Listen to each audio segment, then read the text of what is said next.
कण कण के वासी हे अंतर्यामी, हम तुहरे चाकर तुम हमरे स्वामी, हम तुहरे चाकर तुम हमरे स्वामी। ना तोहरा ऐसन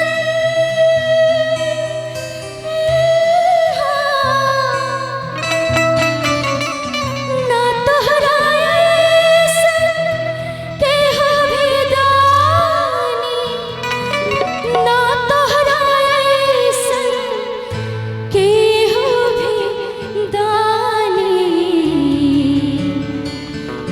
ना हमरा ऐसन भिखारी हो भोलेनाथ, ना हमरा ऐसन भिखारी।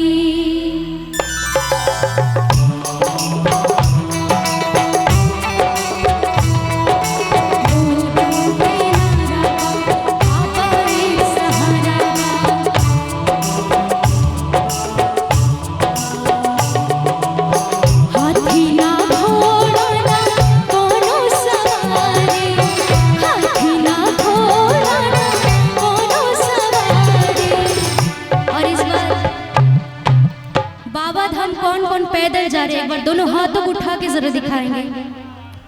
कौन कौन पैदल जा रहे हैं? आप लोग नहीं जा रहे हो तो दोनों हाथों को उठाइए और तालियों का साथ देते कहेंगे क्या? पैदल ही आइबो तोर दुआरी ओ भोलेनाथ, पैदल ही आइबो तोर दुआरी। हाथी ना घोड़ा ना कोनो सवारी, हाथी ना घोड़ा ना कोनो सवारी, पैदल ही आइबो तोर दुआरी ओ भोलेनाथ, पैदल ही आइबो तोर दुआरी। बोल बम के नारा इहे एक सहारा, बोल बम के नारा इहे एक सहारा।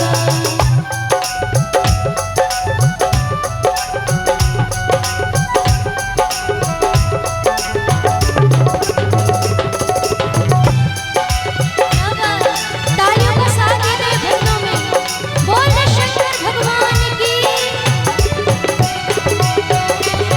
कण कण के वासी हे अंतर्यामी, हम तोहरे चाकर तुम हमरे स्वामी।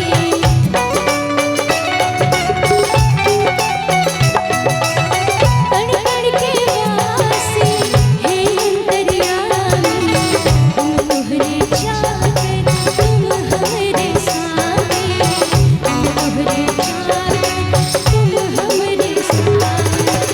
ना तोहरा ऐसन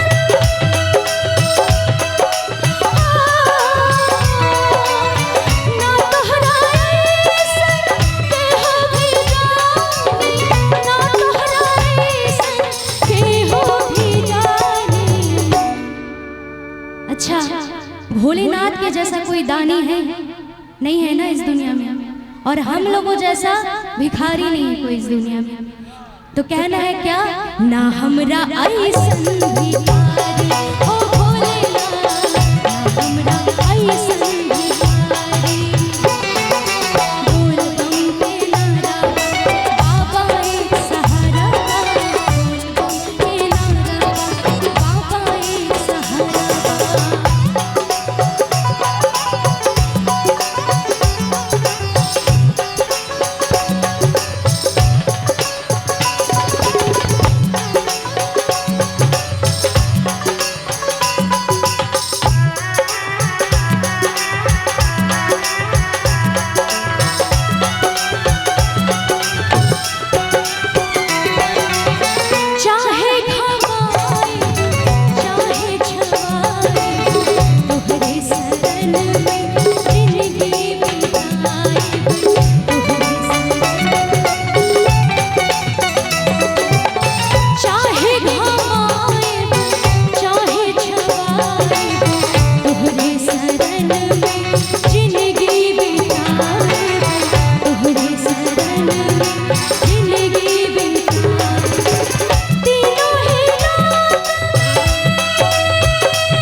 शंकर भगवान